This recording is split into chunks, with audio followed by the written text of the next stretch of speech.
overall. Dr. Kelly, soul health is a new concept for many people.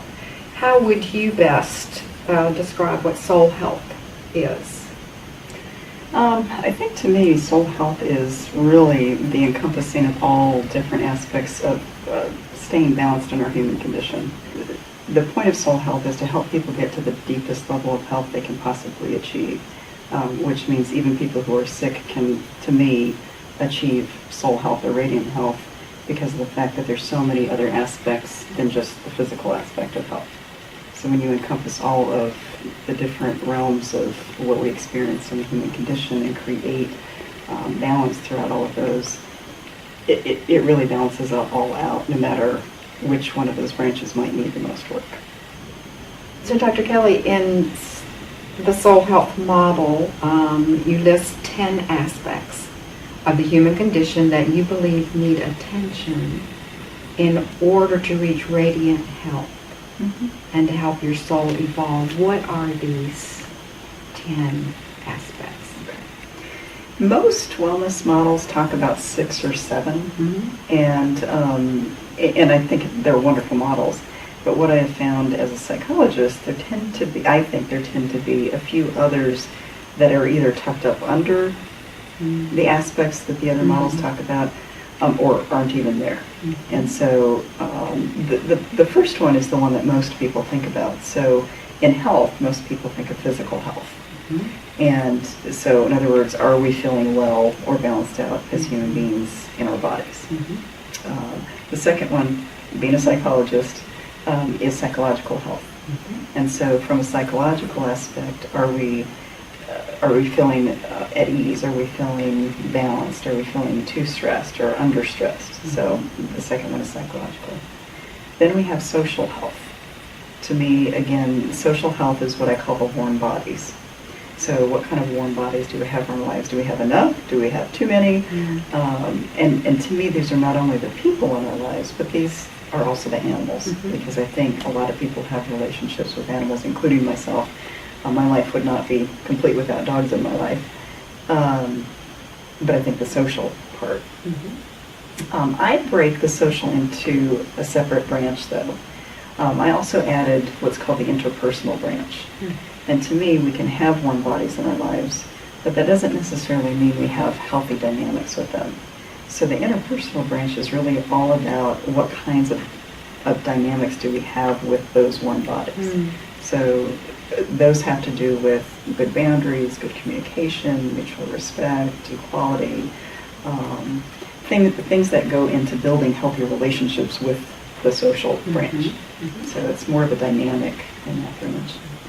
Then we have the intellectual occupational, and whether or not we work. So whether you're a child before school age, whether you are a person that is retired, whether you are out of work or a stay-at-home parent, mm-hmm. Whether it's a mother or father, our intellectual health is still important to us. Mm-hmm. Because we, as humans, we have the most developed brains in the species and any of the animal types. And oftentimes, if it's not stimulated, we're not well. We don't feel as good. Mm-hmm. So we tend to be curious. We tend to be creative. We tend to like having challenges, mental challenges. And then we have the environmental branch. And to me, everything around us impacts who we are as a person. Some people are city folks. Some people are rural folks, and we have different preferences. Mm-hmm. That also extends to the kinds of things we have in our environment. Mm-hmm. Some people really like a lot of stuff, some people don't. I also talk about the emotional environment that we live around or in or work in. Everybody knows when there's tension in a room if we walk in, and so the environment changes emotionally depending on the charge to the air. Mm-hmm. So to me, that's another branch.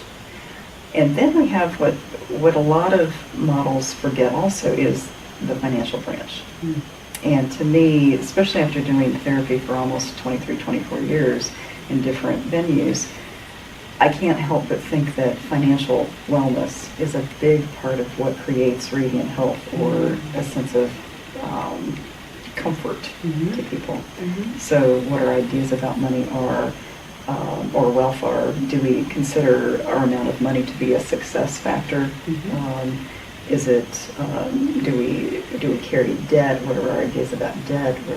So any idea about money, but nobody can deny that if they don't feel financially well, that they're actually going to feel unwell in other ways. Mhm. It's one of the biggest stressors that we have in life. Mhm. And then we have spiritual wellness. Now, granted, to me, the soul health model has an inherent quality of spirituality in it because it's the soul health model, so there's a depth to it. But the reason that I create this as a separate branch is that we also have to be mindful and conscious of working on that on a regular basis. So whatever we need individually to find that inner peace and that sense of meaning, that sense of purpose, that for those who believe in a higher power. So whatever that branch is for that particular person. And I also believe that it's a very individual process.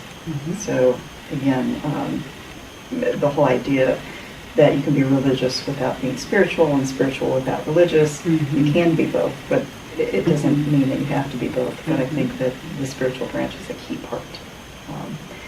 Another branch that a lot of, actually all wellness models that I'm aware of, tuck in under the physical branch is the sexual branch.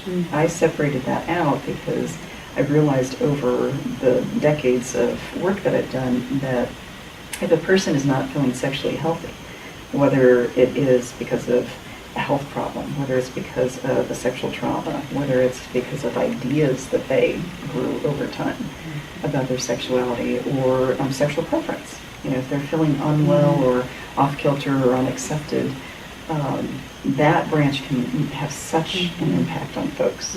And so I separated that out. I believe that it deserved its own attention. And then the last one, and last but not least, and I laugh at this because this was even the branch I had forgotten until I was literally sitting in the middle of a session talking to a male client, showing him the model that had 9 branches at the time, realizing that I needed the recreational branch. Because most people know that without fun and play and leisure, we don't feel very healthy. And yet most of us don't get enough fun, leisure, and pleasure. So the recreational branch really talks about how important it is to feed our souls through fun and also restore ourselves through leisure.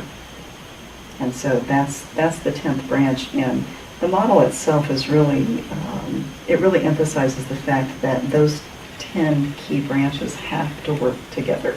And so if 1 or 2 or more of those branches are damaged or under-focused, then the rest of the tree is not going to feel well.